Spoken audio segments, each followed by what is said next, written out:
Welcome everyone. अब आप देखना शुरू कर चुके हैं हमारा आज का कल्टीवेशन ऑफ बनाना यानी केले की खेती का यह थर्ड वीडियो है। आज के इस वीडियो में हम केले से जुड़े हुए स्पेशल प्रैक्टिसेस के बारे में पढ़ेंगे, यानी कि केले की खेती जब हम करते हैं तो कौन कौन से स्पेशल प्रैक्टिसेस की जाती हैं। तो स्पेशल प्रैक्टिसेस में हम जो पहला स्पेशल प्रैक्टिसेस पढ़ेंगे, जो मुख्य कर्षण क्रिया हम पढ़ेंगे इसमें, वह हमारा जो फर्स्ट होने वाला है वह डीसकरिंग होने वाला है। अब आप डीसकरिंग सकरिंग से आप समझ सकते हैं कि केले का जो प्रवर्धन होता है, जो केले का प्रसारण होता है जिसको कहते हैं, या उसी को हम प्रसारण का तात्पर्य यहाँ हमारा है कि एक केले से केले का एक नया दूसरा पौधा तैयार करने की विधि को हम प्रसारण कहते हैं, या उसको हम प्रसारण कहते हैं, या फिर प्रोपोगेशन भी कहते हैं। अब केले का जो प्रसारण होता है वह सकर्स के द्वारा होता है। अब नाम है इसका डीसकरिंग। डीसकरिंग मतलब आप समझ सकते हैं, डी एक अपने आप में निगेटिव वर्ड है। अब यह समझ सकते हैं कोई चीज़ डिक्रीज हो रही मतलब कम हो रहा है, तो सकरिंग मतलब सकर्स को हटाना या कम करना डीसकरिंग है। तो हम यह कह सकते हैं यहाँ पे कि removal of surplus and unwanted suckers, removal of surplus and unwanted suckers. यहाँ पे आप लिख लीजिए removal of surplus and unwanted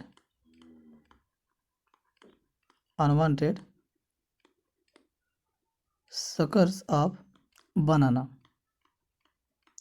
यानी कि केले से सरप्लस यानी कि जो अधिक है और अनवांटेड यानी जो अवांछित सकर्स हैं उनको हटाना ही डीसकरिंग कहलाता है। अब जो डीसकरिंग की प्रक्रिया है, यह दो तरीके से की जा सकती है। एक तो हम कहें कि पॉरिंग मेथड, दूसरा क्रोबार्स। इसमें हम क्या करते हैं, 2,4-D का यूज करते हैं, और पॉरिंग में हम कैरोसिन ऑयल का यूज करते हैं।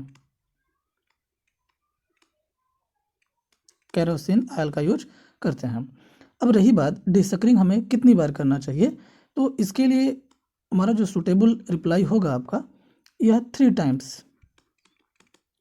टाइम्स डीसकरिंग करना चाहिए इन ईयर, यानी एक साल में कम से कम 3 टाइम डीसकरिंग की प्रक्रिया करनी चाहिए। ठीक है। इसके बाद हमारा जो अगला स्पेशल प्रैक्टिसेस है जो बनाना में किया जाता है वह है मेटोकिंग। अगले डीसकरिंग की हम बात करें तो है मेटोकिंग।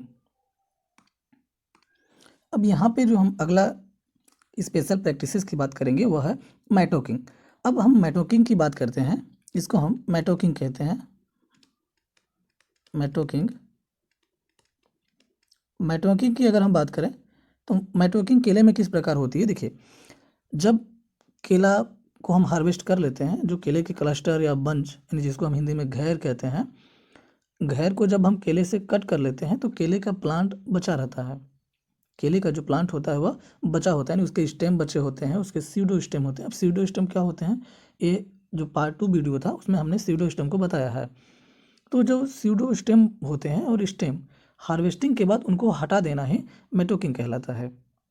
जब हम केले को पूरी तरह से रिमूव कर लें, यानी केले का जो फ्रूट है यानी कि बंच जिसको हम क्लस्टर जिसमें लगे होते हैं उनको जब हम रिमूव कर लेते हैं तो उसके बाद हम केले के, जैसे मान के चलिए कि ये हमारा केले का प्लांट है,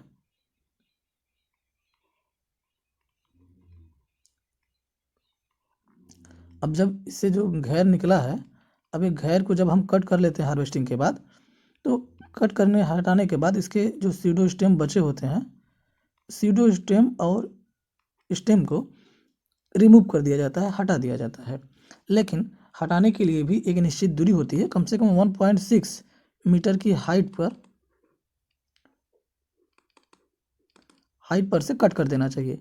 अब इसलिए कट करना चाहिए कि इसके साइड से जो भी सकर्स हमारे तैयार हो रहे हैं, 1 या 2 सकर्स, उनको, यानी कि जो डॉटर प्लांट है, बेबी प्लांट जो है, इसके नीचे मदर प्लांट से इसको पोषक प्रदान होता रहे। तो कभी अगर कोई पूछे कि भाई मेटोकिंग जो होता है, मेटोकिंग की हाइट क्यों एक मेंटेन की जाती है, हाइट से ही इसको कट किया जाता है, क्या पर्पज़ होता है कट करने का, तो इसका मेन पर्पज़ यही होता है कि जो उसके नीचे जो उसका डॉटर प्लांट है उसको प्रॉपर मात्रा में पोषक मिलता रहे। अब इसके बाद हम अगले स्पेशल प्रैक्टिसेस की बात करेंगे। अब हमारा जो अगला स्पेशल प्रैक्टिसेस है उसको हम प्रॉपिंग कहते हैं, और प्रॉपिंग को हिंदी में हम सहारा देना कहते हैं। अब सहारा देना क्या होता है कि भाई देखिए, सहारा देने से क्या तात्पर्य है, आप देखे होंगे कि केले के जो पौधे होते हैं जब उसमें गुच्छे लग जाते हैं, जब घेर आ जाती है, घेर इमर्जिंग स्टेज में होती है यानी डेवलप करने लगता है, जो उसके बंच होते हैं, तो उसको सहारा देने के लिए जो उसका पेडंकल होता है वह टूट न जाए, उसको सहारा देने के लिए हम प्रॉपिंग की क्रिया करते हैं। अब आपके मन में आ रहा होगा कि भाई प्रॉपिंग और स्टेकिंग में क्या अंतर है, what is difference between propping and staking. क्योंकि यहाँ पे जो स्टेकिंग होता है, जो स्टेकिंग होता है, स्टेकिंग का मतलब भी होता है सहारा देना। तो प्रॉपिंग का टर्म अगर आए, अगर कहीं पे क्वेश्चन आ जाता है कि प्रॉपिंग रिलेटेड है, तो आप क्या लगाएंगे, तो प्रॉपिंग जो हमारा है वो केले से है, और स्टेकिंग की बात करें तो स्टेकिंग जो होता है ना वह स्मॉल प्लांट में होता है, स्मॉल प्लांट में। यानी यूँ कहें जैसे हम फ्लोरिकल्चर जब पढ़ रहे थे तो मैरीगोल्ड को जब पढ़ रहे थे, सॉरी यहाँ पे हम क्राइसेंथेमम को जब पढ़ रहे थे, क्राइसेंथेमम, तो क्राइसेंथेमम में हम जब पढ़ रहे थे तो उसमें एक स्टैंडर्ड टाइप था, स्टैंडर्ड टाइप जो गुलदाउदी थी उसमें स्टेकिंग की जाती थी, और स्प्रे टाइप में भी स्टेकिंग की जाती है। इसमें 4 से 6 स्टेक लगते थे, इसमें जितने फ्लावर उतने स्टेक लगते थे। तो स्टेकिंग क्या होता है, स्टेकिंग छोटे पौधे में की जाती है। जैसे अगर आप वेजिटेबल में बात करें तो टोमेटो का जो कल्टीवेशन होता है, तो जो चढ़ने वाली होती हैं क्लाइंबर वाली, उनके लिए हम स्टेकिंग लगाते हैं। लेकिन यहाँ जो बड़े पौधे हैं उनको हम प्रॉपिंग कहते हैं। यानी कि चीज़ें सेम हैं, सिर्फ बड़े पौधों में हम उसको प्रॉपिंग कहते हैं, छोटे पौधों में सहारा देने को हम स्टेकिंग कहते हैं। तो इतनी बात समझ में आ गई। अब इसके बाद हम अगले स्पेशल प्रैक्टिसेस की बात करेंगे। मुख्य क्रियाओं की अगर बात करें केले में तो हमारा होगा बंच कवर, बंच कवर।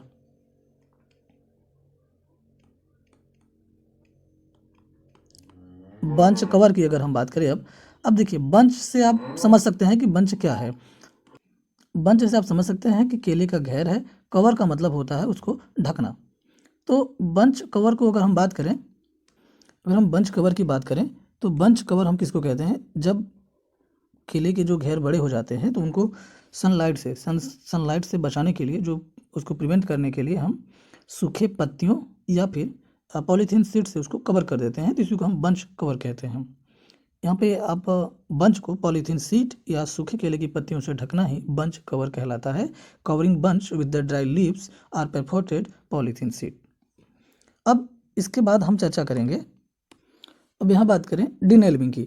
अगले जो स्पेशल प्रैक्टिसेस है उसकी अगर हम बात करें तो केले में एक प्रैक्टिस की जाती है जिसको अपन हम डिनेल्विंग कहते हैं। अब डिनेल्विंग क्या होता है, डिनेल्विंग को समझते हैं। अब यहाँ पे हम डिनेल्विंग की अगर बात करें तो देखिए, जब केले में पहली बात तो केला जो हमारा होता है, केले में 2 प्रकार के, मेनली अगर कहें तो 3 प्रकार के पुष्प लगते हैं। एक तो मेल, फीमेल और बाइसेक्सुअल, तीनों प्रकार का फ्लावर केले में लगता है। तीनों प्रकार का फ्लावर जो होता है केले में लगता है। अब अगर कभी कभी क्वेश्चन यहीं पे आप ये समझ लीजिए कि जो केले का जो फ्लावर होता है, केले के फ्लावर की अगर हम बात करें, केले के फ्लावर की अगर हम बात करें यहाँ पे, जो केले का जो फ्लावर होता है वह पॉलीगैमस होता है, पॉलीगैमस, पॉलीगैमस होता है। अब पॉलीगैमस का मतलब हम आपको समझा दिए हैं कि पॉलीगैमस का मतलब इसमें स्टेमिनेट फ्लावर भी होते हैं, पिस्टिलेट और बाइसेक्सुअल फ्लावर प्रेजेंट होते हैं। अब मेल फ्लावर उस फूल के किस चक्र में होता है, फीमेल भी कहाँ होता है, ये हम इसके पिछले वीडियो में बता चुके हैं। तो डिनेल्विंग में हम कौन सी प्रक्रिया अपनाते हैं, removal of male bird after completion of female phase.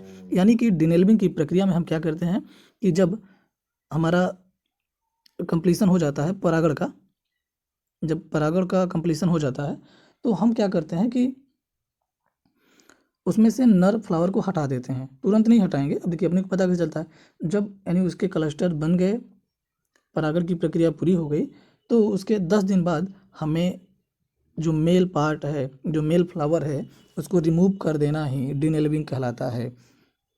यानी परागण के बाद नर पुष्प को हटाना डिनेल्विंग कहलाता है। अब इसके बाद हम चर्चा करेंगे डिनेल्विंग पे कि डिनेल्विंग क्या होता है। अब हम डिनेल्विंग की बात करें, डिनेल्विंग की अगर हम बात करें तो जो हमारा डिनेल्विंग होता है, जैसे मान के चलिए कि जब हम केले में, जब केले का जब क्लस्टर लग जाता है, जब परागण की क्रिया पूर्ण हो जाती है, इसमें केले में क्लस्टर में यानी कि केले का जो बंच है उसमें फिंगर्स बनने लगते हैं, यानी केले फिंगर्स के रूप में बनने लगते हैं। तो बंच में जब कभी कभी ऐसा होता है कि जब पूरी तरह से उनकी मेच्योरिटी आ जाती है या फिर उसमें कुछ जो फिंगर्स होते हैं ना वो ख़राब बन जाते हैं, ख़राब क्वालिटी के होते हैं, अच्छे नहीं होते, तो वो जो बेकार फिंगर्स होते हैं उनको रिमूव करना बंच से, उनको हटाना डीहैंडलिंग कहलाता है। एक बार आप फिर से सुन लीजिए, डीहैंडलिंग क्या होता है कि केले के गुच्छे से यानी कि केले के बंच से जो खराब फिंगर्स होते हैं उनको हटाना ही डिनेल्विंग कहलाता है। उसके बाद हम बात करेंगे थ्रेसिंग की। तो थ्रेसिंग की प्रक्रिया में होता क्या है, बेसिकली जैसे केले का प्लांट होता है, केले के जब केला पूरी मैच्योरिटी तक आते आते उसके बहुत सारे जो भाग होते हैं, सीडो स्टेम्स, पेडंकल वगैरह जो होते हैं वो ड्राई हो जाते हैं। उसके बाद कुछ पुराने भी हो जाते हैं, कुछ उसमें से रोगग्रसित भी हो जाते हैं। तो थ्रेसिंग क्या कहलाता है, removal of old dry and disease parts of plant, यानी कि केले के पुराने सूखे और रोगग्रसित पौधे के भाग को हटाना ही थ्रेसिंग कहलाता है। उसके बाद हम बात करेंगे फ्रूट रैपिनिंग की। फ्रूट रैपिनिंग की मतलब फलों को पकाना।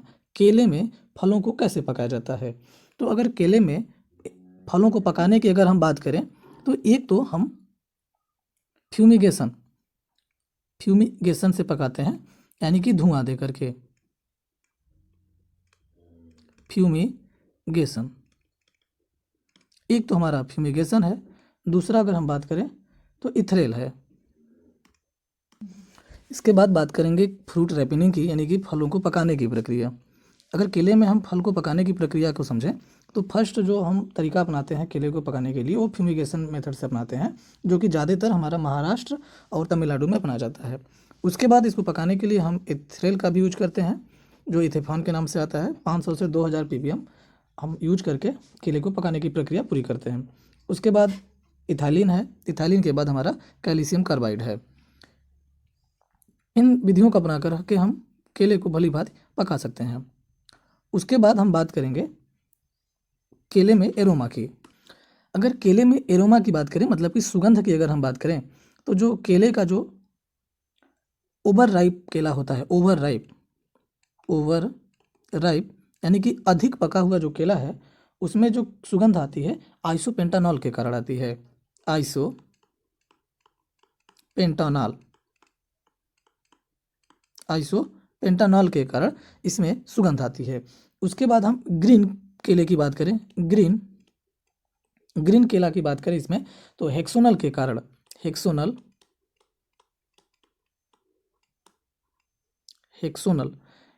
के कारण इसमें जो हरे केले का जो सुगंध होता है, हरे केले की जो एरोमा आती है ग्रीन केले की, वह हेक्सोनल के कारण आती है।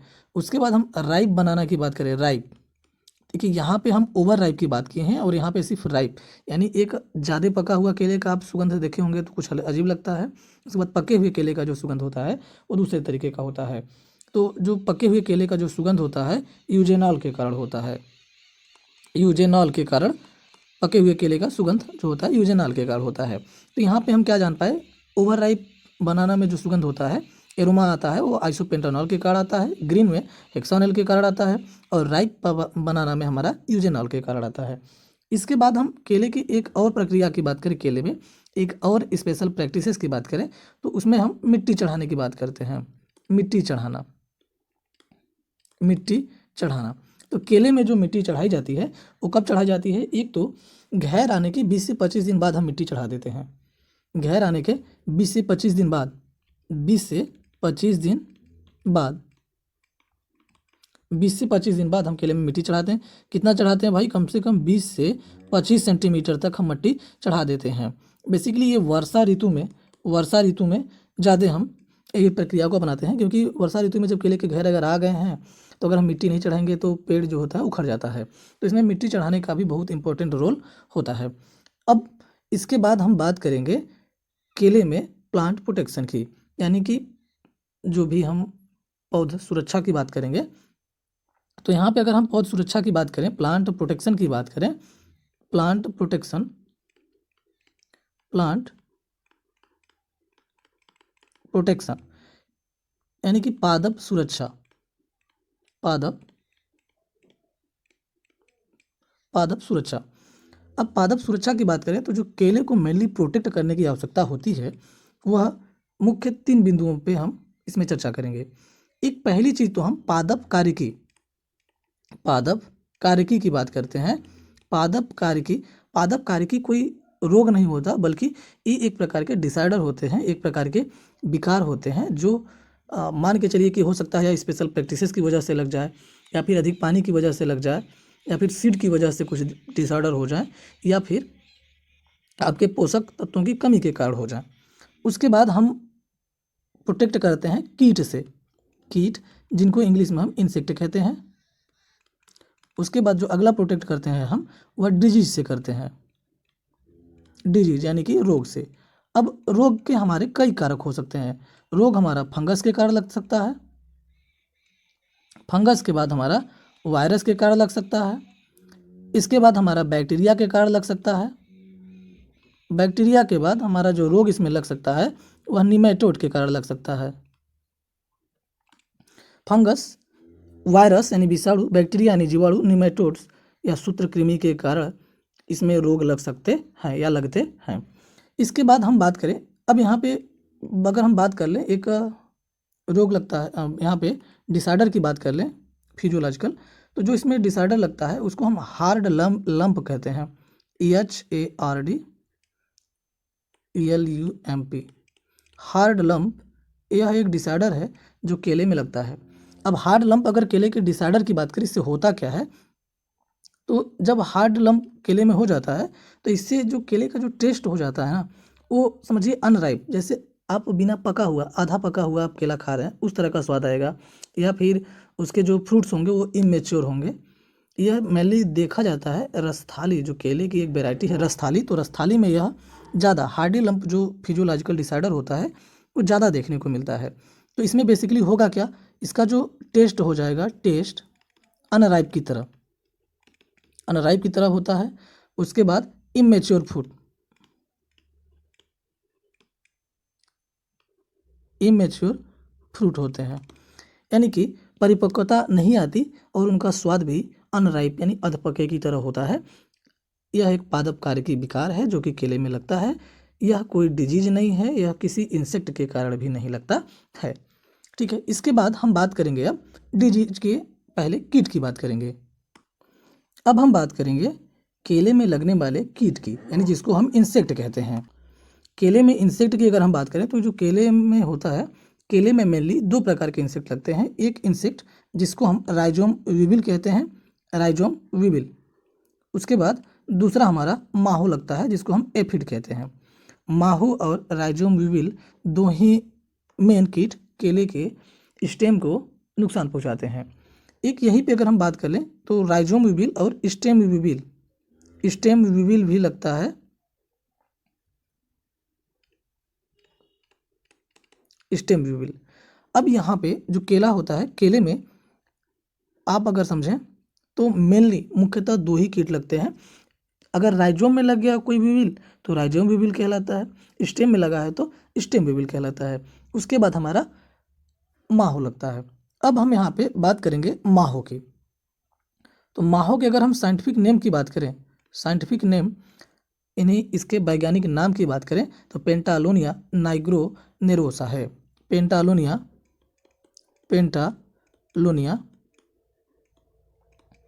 नाइग्रोनेरोसा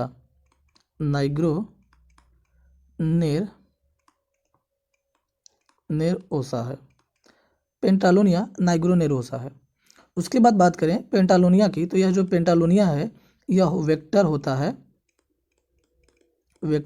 है वायरस का, वेक्टर होता है वायरस का। कौन से वायरस का? Bunchy top. ठीक है, यानी माहो, एक इसमें जो कीट लगती है माहो, जिसका साइंटिफिक नेम है पेंटालोनिया नाइग्रोनेरोसा। और यह जो माहो है, माहो ही केले में बंची टाप, जो bunchy top of banana disease होता है, आगे हम बात करेंगे। तो बंची टाप बनाना यानी बंची टाप ऑफ बनाना जो डिजीज है, उसको फैलाने का काम हमारा माहो करता है। अब अगर बात करें जो माहो होता है, तो यह कहाँ पाया जाता है? प्लांट के रूट में पाया जाता है। प्लांट के रूट में पाया जाता है, यानी रूट की बात करें तो यह जड़ में पाया जाता है। और क्या करता है? चूसने का काम करता है। चूसने का काम करता है किसको? इसके सिक को, यानी जड़ के में पाया जाता है और जड़ के सिप को चूस जाता है, सक कर जाता है। जब सक कर जाएगा तो धीरे धीरे पौधा मुरझाने लगता है, और मुरझाने के फलस्वरूप धीरे धीरे पीला होने लगता है। पीला पड़ने के बाद पूरा पौधा ड्राई होकर के नष्ट हो जाता है। अब इसके कंट्रोल की अगर हम बात करें, इसके नियंत्रण की अगर बात करें, इसके नियंत्रण की अगर बात करें, तो इसका नियंत्रण करने के लिए हमें लिंडेन, लिंडेन, उसके बाद आप कह सकते हैं फोरेट, फोरेट के बाद फास्फोमिडान, फास्फोमिडान एक कीटनाशक दवा आती है। तो फास्फोमिडान की अगर हम बात करें, तो यह 50 ग्राम पर प्लांट, 50 ग्राम पर प्लांट, 50 ग्राम पर प्लांट। फोरेट की अगर हम बात करें, तो फोरेट जो है 25 ग्राम पर प्लांट की दर से पौधे के चारों तरफ दे करके अच्छे से गुड़ाई कर देनी चाहिए। अब इसके बाद हम बात करेंगे राइजोम विविल की, या फिर स्टेम विविल की बात करेंगे। स्टेम विविल की अगर हम बात करें, यहाँ पे अगर पहले राइजोम विविल की बात कर लेते हैं, तो जो राइजोम विविल का जो साइंटिफिक नेम है, राइजोम विविल कास्मोपोलिटस, कास्मोपोलिटस, कास्मोपोलिटस, कास्मोपोलिटस सोडिस,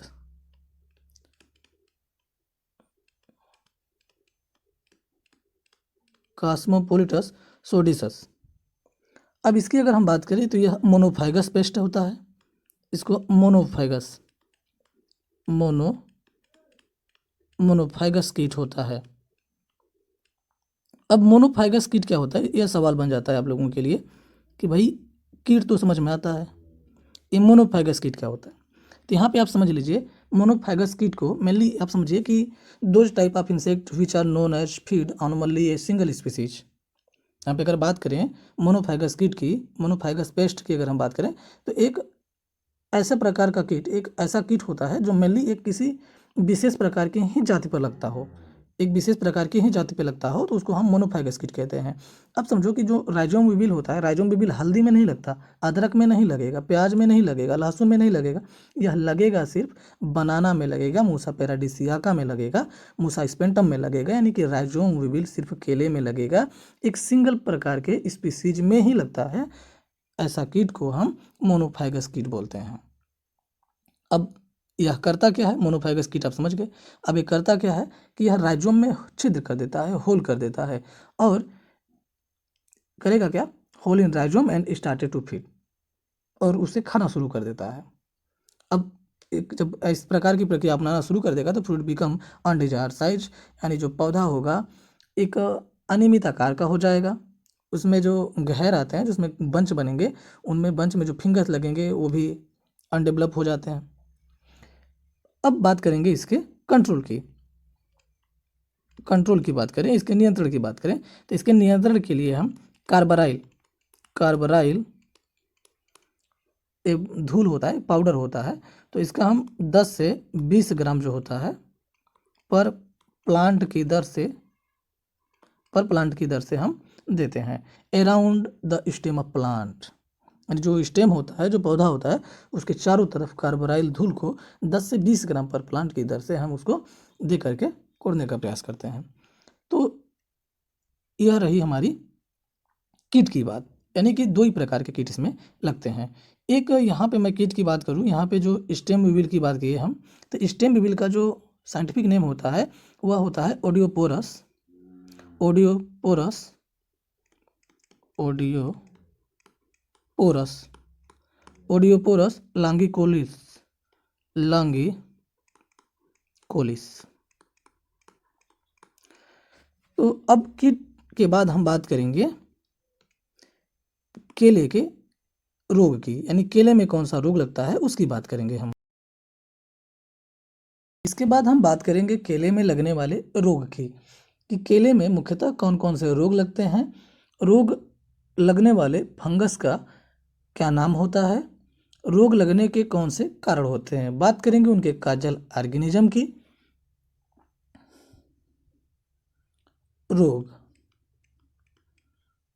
रोग की बात करें तो रोग में हम पहले रोग की बात करेंगे जिसका नाम है Panama wilt. Panama wilt Panama wilt की अगर हम बात करें तो जो पनामा विल्ट होता है यह फंगस के कारण लगता है। हम इंग्लिश में लिख रहे हैं लेकिन हिंदी में बोलने का पूरा प्रयास कर रहे हैं, तो आप इसको अच्छे से देखें और नोट्स बना लें। बात करते हैं पनामा विल्ट रोग की।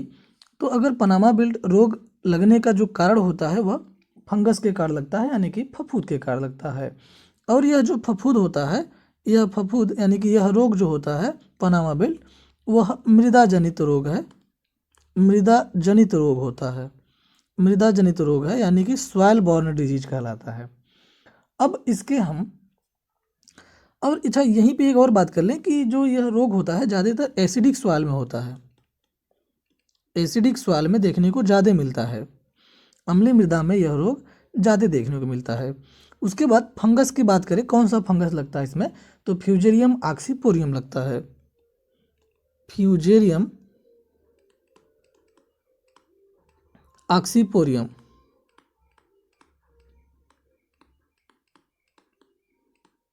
फ्यूजेरियम ऑक्सीपोरियम लगता है।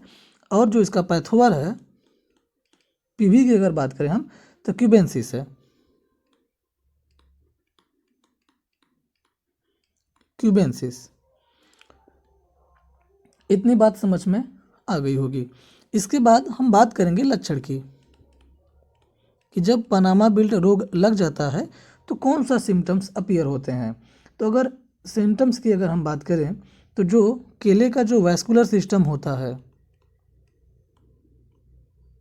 वैस्कुलर सिस्टम होता है, संवहनी तंत्र जो होता है, वह becomes deep red to violet, वह गहरे लाल रंग से बैगनी कलर की तरफ होने लगता है। और इसके जो बंच भी होते हैं, बंच भी आप समझिए कि गहरे लाल और बैंगनी कलर के होने लगते हैं।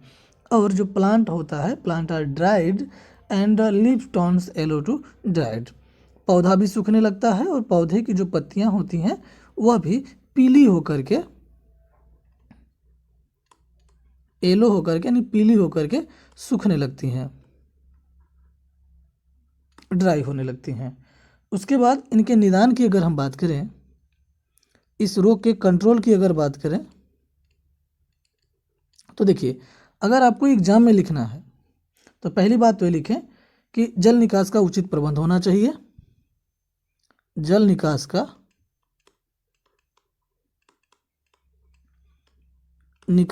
उचित प्रबंध, जल निकास का उचित प्रबंध हो। उसके बाद रोग मुक्त सकर्ष का ही प्रयोग करना चाहिए, रोग मुक्त सकर्ष का प्रयोग करना चाहिए। और जो भी पनामा विल्ट रोग रोधी पौधा है, पनामा विल्ट रोग रोधी जो भी किस्में हैं उनका उपयोग करना चाहिए। जैसे रोग रोधी किस्मों की अगर बात करें तो बरसाई, ड्वार्फ, इम्यून, पुअन, ये सभी रोग रोधी किस्में हैं। उसके बाद फफूंदनाशक दवा की अगर हम बात करें तो इसमें हम सेरेसान दवा का यूज करते हैं। सेरेसान के बाद अगर हम बात करें तो कार्बेंडाजाइम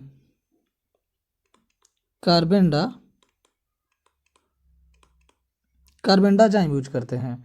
सेरेसान की अगर बात करें तो 1 kg दवा को हम 300 लीटर पानी में घोल करके छिड़काव करते हैं और वहीं सेम डोज हमारा कार्बेंडाजाइम का होता है। रही बात, एक चीज़ और है, यहाँ पे हम इस रोग के नियंत्रण के लिए एक कॉर्म इंजेक्टर यूज करते हैं। Corm injector. अब कॉर्म इंजेक्टर क्या होता है, देखिए, अगर कॉर्म इंजेक्टर की अगर हम बात करें, जैसे मान के चलिए कि हमारा केले का प्लांट है और इस केले के प्लांट में हम 45 डिग्री का एक सेक्शन कट कर देते हैं। कितने डिग्री का? 45 डिग्री का सेक्शन कट करते हैं। उसके बाद ये कहीं पे आप 40 डिग्री ही कर सकते हैं, या 40 से 45 डिग्री का एक सेक्शन कट करते हैं ट्रिंगल कलर का। इसमें से कार्म में हम क्या करते हैं कि एक जैसे मान के चलिए कि रोग के कंट्रोल के लिए हम दवा, जैसे दवा का आप जैसे जिलेटिन 60 mg कार्बेंडाजाइम का यूज करते हैं, और उसको उस इंजेक्टर के थ्रू इस कार्म में जो कट सेक्शन करते हैं इसमें हम इंजेक्ट करके डायरेक्ट हम पहुंचा देते हैं। तो ये हम कार्म इंजेक्टर इसी तरीके से यूज करते हैं।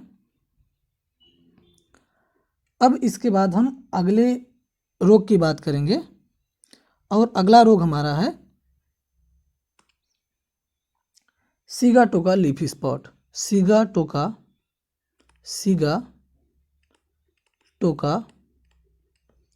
Leaf spot. Sigatoka leaf spot की अगर हम बात करें तो यह रोग भी हमारा फंगस के कारण लगता है। फंगस जिसको हम फफूंद बोलते हैं, और फंगस का जो काजल ऑर्गेनिज्म है, यानी कि कौन से पैथोजन से लगता है जो फंगस हमारा है, तो सर्कोस्पोरा म्यूसिकोला के कारण लगता है। सर्कोस्पोरा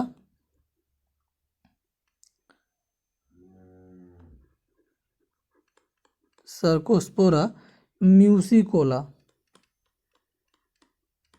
सर्कोस्पोरा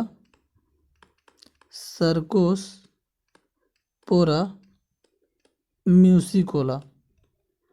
सर्कोस्पोरा म्यूसिकोला के कारण लगता है। देखिए, कोई भी रोग और रोग का काजल ऑर्गेनिज्म और पैथोजेंस, ये तीन चीज़ें बेहद इंपॉर्टेंट होती हैं। Sigatoka leaf spot disease fungus के कारण लगता है कि बैक्टीरिया के कारण लगता है कि वायरस के कारण लगता है? अगर फंगस के कारण लगता है तो कौन से पैथोजन से लगता है? इस चीज़ का इंपॉर्टेंट रोल होता है किसी भी एग्जाम में। उसके बाद इसके हम लक्षण की बात करें, अगर कि लक्षण क्या अपीयर होते हैं, सिम्टम्स की अगर हम बात करें तो सिम्टम्स, अगर सिगाटोका लीफ स्पॉट की अगर बात करो तो पहली बात तो इसके लिए हमें जो भी sigatoka leaf spot resistance variety होती है, जो प्रतिरोधी किस्में होती हैं, उनकी पहली बात हमको खेती करनी चाहिए। अब रोगरोधी किस्मों की अगर बात करें तो रोबस्टा है, रोबस्टा। ड्वार्फ कैवेंडिश है, ड्वार्फ कैवेंडिश के बाद ड्वार्फ कैवेंडिश। ये जो तीन मेनली जो वेराइटी हैं हमारी, रोबस्टा, ड्वार्फ और कैवेंडिश। रोबस्टा, ड्वार्फ और कैवेंडिश की बात करें तो ये बेहद ससेप्टिबल वेराइटी हैं। अगर इनकी आप खेती करेंगे तो कन्फर्म है सिगाटोका लीफ स्पॉट लगना ही लगना है। इसलिए हमें प्रतिरोधी पौधों की, जो डिजीज रेजिस्टेंस पौधे हैं, उनकी खेती करनी चाहिए, है ना। उसके बाद हम बात करेंगे इनके निदान की, कि इनका हम निदान कैसे करें। तो जब निदान की अगर हम बात करें तो पहली बात तो वेल वाटर ड्रेनेज सिस्टम होना चाहिए, जल निकास का उचित प्रबंध होना चाहिए। उसके बाद ग्रो रेजिस्टेंस वैरायटी यूज करनी चाहिए। अब ग्रो रेजिस्टेंस वैरायटी की अगर हम बात करें कि ग्रो रेजिस्टेंस वैरायटी, तो समझिए कि जो उनका क्लोन होता है ABB, एक क्लोन होते हैं, तो यानी कि ABB क्लोन के जो भी बनाना होंगे वो आपके रेजिस्टेंस होंगे। तो उसके बाद हम क्या करेंगे, स्प्रे करते हैं फंगीसाइड का। जब फंगीसाइड का जब स्प्रे करते हैं तो उनका हम कंट्रोल पा जाएंगे। तो अगर स्प्रे की बात करें तो कार्बेंडाजाइम जो होता है,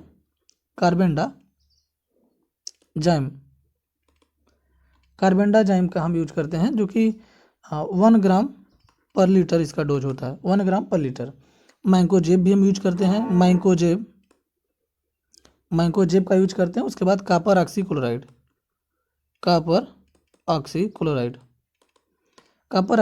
का हम यूज करते हैं सिगाटोका लीफ स्पॉट के कंट्रोल के लिए।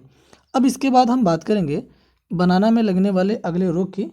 जो अगला रोग हमारा है बंची टॉप, करेंगे केले में लगने वाले अगले रोग की। तो जो हमारा अगला रोग होने वाला है वह बंची टॉप है। बंची टॉप अब बनाना, बंची टॉप जो हमारा डिजीज है वह आप समझ सकते हैं, यहाँ पे देख भी सकते हैं कि जो बंची टॉप जो डिजीज है वह वायरस के कारण लगता है। अब समझ सकते हैं कि अब वायरस जब लगता है तो वायरस को ट्रांसमिट करने के लिए, यानी एक प्लांट से दूसरे प्लांट पे जब वायरस पहुंचता है तो खुद ब खुद वायरस नहीं पहुंच सकता।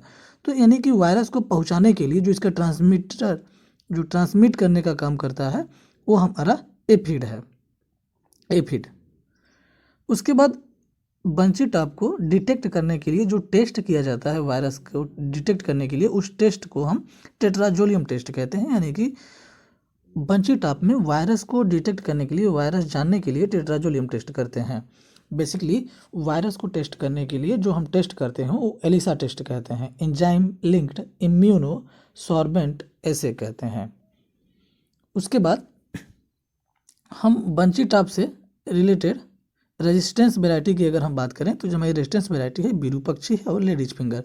लेडीज फिंगर की हम बात करें तो जैसा आप जानते हैं लेडीज फिंगर हमारी 2N डिप्लॉयड वैरायटी है।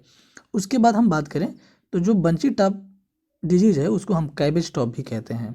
उसके बाद हम बात करें बंची टॉप डिजीज की, तो बंची टॉप जो रोग है सबसे पहले फिजी में देखा गया था सन 1891 ईस्वी में।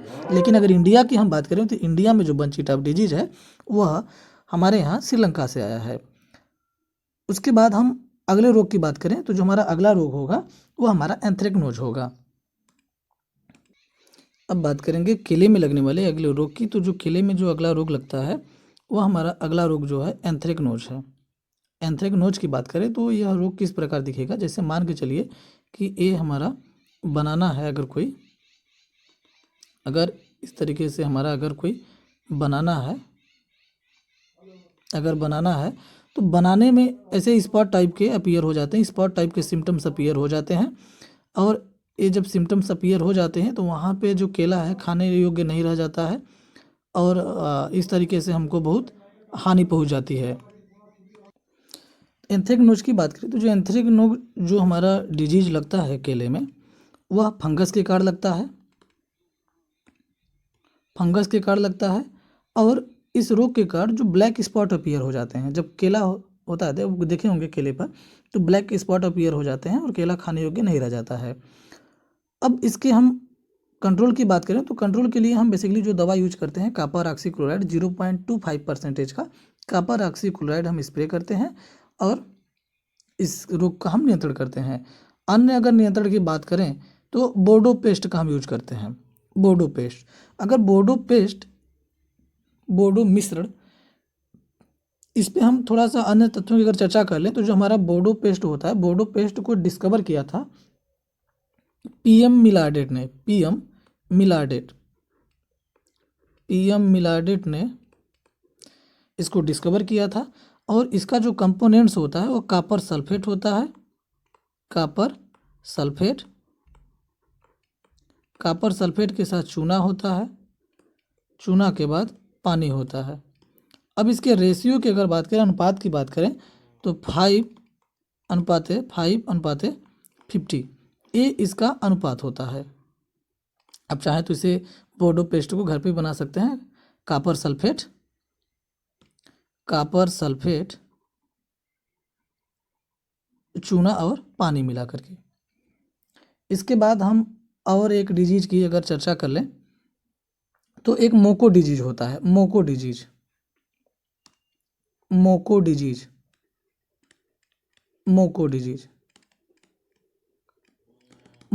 की बात करें तो जो हमारा मोको डिजीज होता है वो बैक्टीरिया का कारण लगता है, बैक्टीरिया के कारण। और बैक्टीरिया का नाम क्या है,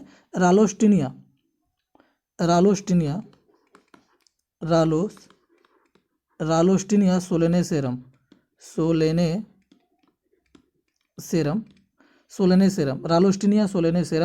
हमारा बैक्टीरिया है, इसी के कारण हमारा यह रोग लगता है।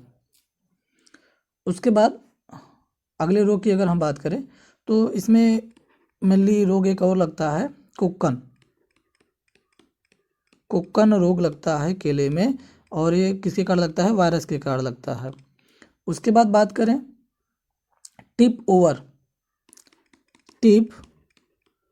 ओवर रोग भी लगता है। और टिप ओवर रोग लगने का जो कारण होता है, काजल ऑर्गेनिज्म जो होता है वह बैक्टीरिया होता है, और बैक्टीरिया का नाम है इरविनिया क्रोटोवेरा,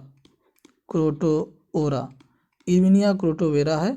और यह जो टिप ओवर जो डिजीज देखा गया था, ज़्यादातर यह रोग जो टिश्यू कल्चर के द्वारा जो प्लांट तैयार किए जाते हैं उनमें ज़्यादा यह टिप ओवर डिजीज दिखाई देता है। तो केले की संपूर्ण खेती आज खत्म हो गई। अब हम अगले खेती की चर्चा करेंगे, जिसमें हमारी अगली खेती होगी वह बनाना की खेती। तब तक के लिए बाय बाय, अपना ख्याल रखिए।